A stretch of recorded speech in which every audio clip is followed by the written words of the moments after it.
السلام عليكم، ان شاء الله تكونوا كامل بخير، كامل مهنيين وفي احسن احوالكم يا ربي. مرحبا بكم في لاشين تاعنا لو موند دو فالون. اليوم جبت لكم فيديو جديده، جيسبر تعجبكم. في هذا الفيديو راح نبارطاجي معكم سهره ولا طاوله عشاء. نقدروا نقولوا عليها سهره رومانسيه. صراحه جات هكذاك، ماشي خطط ندير سهره رومانسيه ولا غد نفحت لي نطيب وجدت، ومن بعد لا ديرنيير مينوت نفحت لي نجبد لي بوجي ونديكوري الحاله. وكانت صادفت اخر السنه، يعني لا فين داني، مالي غير ما نحتفلش بريفيون هاد العفايس. مي شغل صادفت جات هكا صدفه. وحبيت نبارطاجيها معكم، وتقدروا تاني تديوها كفكره واقتراح لطاوله رمضانيه، بما انه رمضان راهو قريب، الا بقينا ملحيين ان شاء الله. ولا تقدروا تديوها كفكره العرضه كي تكونوا عارضين الناس عندكم ولا يجيكم ضيف، تقدروا تديو فكره من هاد لا فيديو. يلا حبيباتي نبداو في الوصفات تاعنا. هنا بديت لكم بالتحليه تجيكم بزاف بنينه وخفيفه. واش نحتاجو فيها؟ نحتاجو نص لتر تاع الحليب، 4 مغارف تاع السكر، 2 مغارف تاع النشا يكونوا معمرين مليح بومبي كيما راكم تشوفوا. ونحتاجو تاني 2 مغارف كبار معمرين مليح تاع الكاكاو. وتقدروا تزيدوا مغرفه كبيره تاع الفلان، انا ما كاش متوفر عندي، وتقدروا تستغناو عليه، تقدروا ما ديروش كيما انا هنا ما درتوش. خلطوا هاد المكونات كامل مليح ونحطوهم فوق النار حتى يعقدوا. بعد ما تعقد لنا لا كريم تاعنا نجيو نزيدوا طابليت تاع الشوكولا، يعني 100 غرام تاع الشوكولا. من الاحسن تكون شوكولا الذوق تاعها يكون بنين. وتقدروا تاني ديروا شوكولا نوار فوالا الا كان تحبوها. وهنا بعد ما عقدت لي لا كريم حطيت الشوكولا تاعي، انا استعملت شابه الكو تاعها يعجبني. خلطتهم مليح حتى ذابت الشوكولا وفرغتهم في طبسي ولا ريسيبيون. انا خيرت هاد الطبسي باسكو شويه عريض باش تبرد لي بالخف. وغطيتها بساشي ولا بالفيلم اليمونتير، المهم يكون الغطاء ملامس للكريم كيما راكم تشوفوا. خليتها تبرد شويه ومن بعد حطيتها في الفريجيدار حتى تشد روحها كامل وتبرد تماما باش نجبدوها نخدموا بها.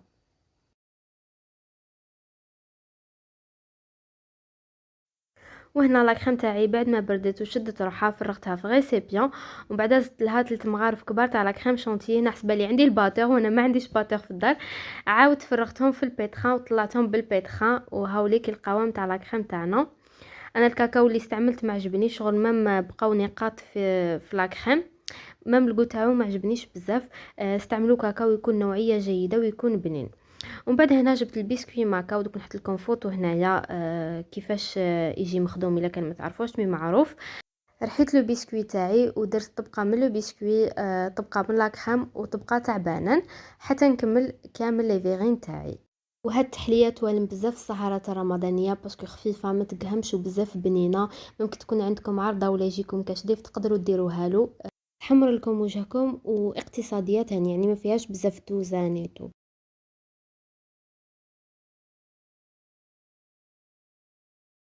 بعد ما كملت لي فيغين تاعي رشيتهم من الفوق بالكاكاو، تحبوا تزيدوا تزينوهم من الفوق ولا كيما تحبوا، انا خليتهم هكذا سامبل. التحليات توجور نصحكم تبداو بها باش تاخذ وقتها تبرد ديتو، باسكو جينيرالمون تحليات على قد ما يقعدوا في الفريجيدار على قد ما يزيدوا يبنانوا. فوالا. ابخي بعد ما كملت التحليه تاعي جيت ندير هاد الخبز يا البنات. هاد الوصفه جربوها، على بالي راح تولي معتمده عندكم، بزاف خفيف وبزاف بنين وتاني سهل في الخدمه تاعو. واش نحتاجو فيه؟ نحتاجو كاس تاع الماء، كاس تاع حليب بيان سور يكونوا دافين، 2 مغارف كبار تاع الخميره يكونوا ممسوحين. ابخي نزيدو كاس تاع فارينه ونخلطو تري بيان حتى تدخل هذيك الفارينه في لو ميلونج.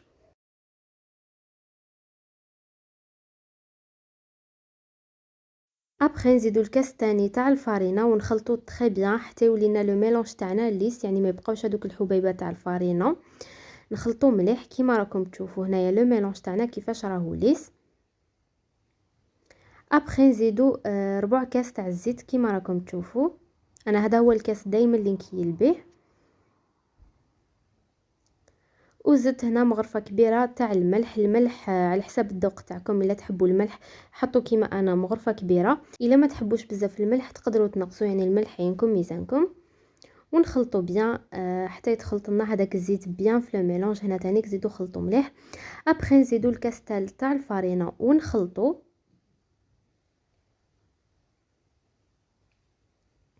يعني هاد الخبزه راح تدي لكم 4 كيسان تاع الفارينه. ابخي زدت الكاس الرابع كيما راكم تشوفوا. ندخلوه مليح يكون معمر بيان، يعني الكيسان تاعكم يكونوا معمرين مليح بالفارينه. نخلطوا كلش ونتحصلوا على لاباط تاعنا تكون تتلاصق كيما راكم تشوفوا طريه بزاف. دهنت يديا بالزيت وبقيت نخبط هكذا في العجينه تاعي بهذا الشكل.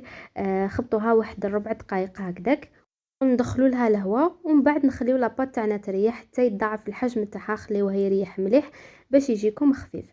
وهنايا كيما راكم تشوفوا بعد ما خمر لي وتضاعف الحجم تاعو، جيت باش نرفدو. يعني دهنوا يديكم بالزيت باش ما تلصقش معاكم لاباط، باسكو راهي بزاف خفيفه كيما راكم تشوفوا. ابخي باش نقدر نرفدو رشيتو مليح بالفارينه، وتاني كرشوا البلون طرافاي تاعكم بالفارينه باش تحطوه على الفارينه باش تقدروا تحكموا في لاباط تاعكم. فوالا كيما راكم تشوفوا درتو مليح في الفارينه هكذا باش نقدر نرفدو ونقدر نتحكم فيه. ابخي جبت سنيوه تاعي اللي تدخل للفور، دهنتها بالزيت وزيدوا رشوها بالفارينه. انا هنا نسيت ما رشيتهاش بالفارينه، ومن بعد عاودت رشيتها في لي كوتي بلا فارين. وبسط لاباط تاعي وزيد خليتها تريح. هنا زيدوا خليوها تريح حتى يزيد يضاعف شويه الحجم تاعها، يعني تشوفوها باللي زاد خمرت شويه واحد 20 مينوت هكذاك. ومن بعد باش نوليو نشكلوا فيها. هاي لك هنا كيما راكم تشوفوا خليتها تريح، وهنا كيما شفتوا ضعف شويه الحجم تاعها. جيت باش نشكلها، دهنت تاني شويه يديا بالزيت باسكو لاباط راهي خفيفه، وبديت نشكل فيها غير بالاصابع الشكل يعني كيما حبيتو. انا درتها على شكل محنشه. وهاد الوصفه تاع الخبز طلبتوها مني بزاف بزاف في الانستغرام، كل ما نحطه لكم تدمونديو مني لا ريسيت. جيسبر تعجبكم وتجربوها حبيباتي. فوالا بعد ما شكلتها دوكا نجيو ندهنوها بصفار البيض، تقدروا تزيدوا له شويه حليب ولا كيما تحبوا. انا دهنتها غير بصفار تاع البيض. فوالا كيما راكم تشوفوا.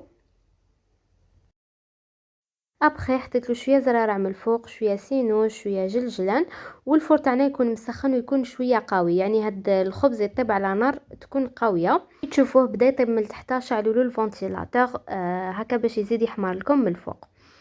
وهنا بعد ما برد لي الخبز جيت نقسمه معكم باش تشوفوه كيفاش يجي خفيف. يا البنات بزاف هايل هاد الوصفه، انا ولات لي ادمان، يعني هاد الخبز وليت نحبه بزاف، تلمو خفيف ما يعذبش وبزاف بنين لو غو تاعو. هذا هو، شوفوا كيفاش يجي طري، كيفاش يجي لداخل مهوي ويجي خفيف.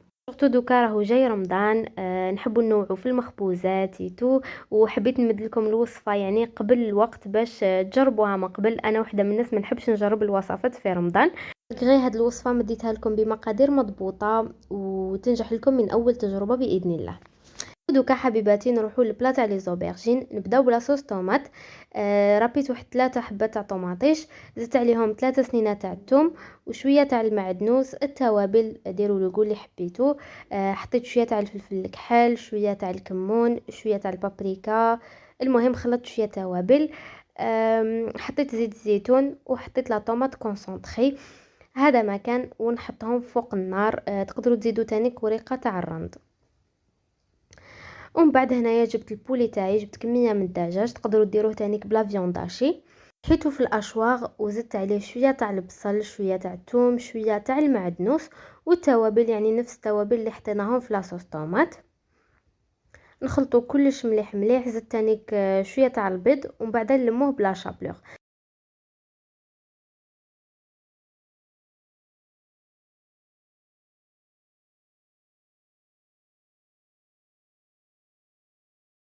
دوكا نروحوا للباذنجان تاعنا. قطعته بهذه الطريقه شرائح بعد ما غسلته ونحيت له القشره، ومن بعد حطيته يتقلى. ما ديروش خشين بزاف وما ديروش بزاف رقيق. بعد ما تقلى لي حطيته في كسكاس هكذا باش يقطر لي من الزيت مليح، خليوه يقطر مليح من الزيت. ابخي جبت لاصوص طوماط تاعي بعد ما طابت لي وميكسيتها، فرغتها في لو بلا تاعي. ابخي جبت بابي كويسون وفرشت عليه هذاك الباذنجان. الا كان نتوما في غاشي ولا كيما نقولوا عايله، فرشوا كميه كبيره من الباذنجان، شغل يجيكم رولي شويه كبير. انا هنايا ديجا راجلي ما ياكلش الباذنجان، درتو سما غير ليا برك، درت كميه صغيره.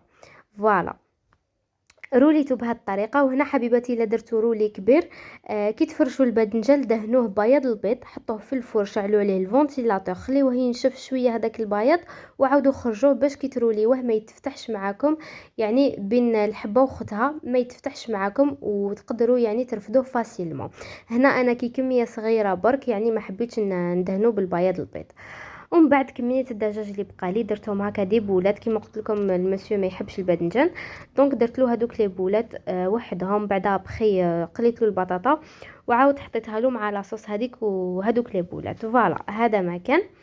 ابخي غطيته بالبابي كويسون، ومن بعد زدت له البابي الومنيوم وحطيته في الفوق. ومن بعد هنا حبيباتي جيت ندير جو ناتوريل تاع زروديه والتشينا، يجي بزاف بنين ومنعش وحاجه طبيعيه. جبت جوج حبات تاع زروديه باسكو ما حاش ندير كونتيتي كبيره، قشرتهم مليح، نقيتهم غسلتهم وقطعتهم. ابخي حطيتهم في كاسرونه كيما راكم تشوفوا، وحطيت عليهم الماء باش نحطهم يغليو فوق النار حتى طيب لنا هذيك الزروديه. زدت عليها زوج مغارف تاع السكر وحطيتها تغلي. هنا بعد ما غلات لي خليتها بها بالماء تاعها يكون نشف شويه، ماشي يعني بزاف الماء. ومن بعد زدت عليها كميه متشينه، وزدت عليهم زوج مغارف برك تاع السكر، يعني كلش ربع مغارف، زوج مغارف اللي حطيتهم مع زروديه وزوج مغارف اللي حطيتهم دوكا. يعني السكر على حساب التشينه تاعكم اسكو حلوه ولا لا. فوالا حطيت الجو تاعي يبرد في الفريجيدار، وجيت نوجد اون سالاد تاع الرز ماسيدوان. كان عندي شويه رز مع شويه بتي بوا وشويه زروديه. زدت عليهم لا مايونيز وحبه تاع الفخوماج، شويه تاع زيت الزيتون، شويه تاع الخل. ابخي زدت لها كميه صغيره من الزيتون مقطع، قطعته ابخي قريب نسيته، وخلطت كلش تخي بيان حتى تشد روحها هذيك لا ماسيدوان كيما راكم تشوفوا. جبت هاد لي فيغين حطيت فيهم لا ماسيدوان تاعي باش نقلبهم في الطبسي باش نحطهم في الوسط. ابري جبت كميه من لا سالاد بعد ما غسلتها نقيتها ودرت لها شويه تاع زيت الزيتون، شويه تاع الخل والملح، وحطيتها هكا في لي كوتي. فوالا. ودوكا نروحو للصالون باش نوجدو لا طاول. ما حبيتش نحط في الكوزينه، حبيت نبدل شويه. خلصت لا كوب دو موند ما زدناش قعدنا كامل في الصالون.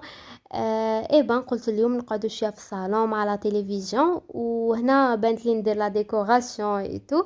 حطيت كلش كيما راكم تشوفوا هنايا. فوالا حبيباتي.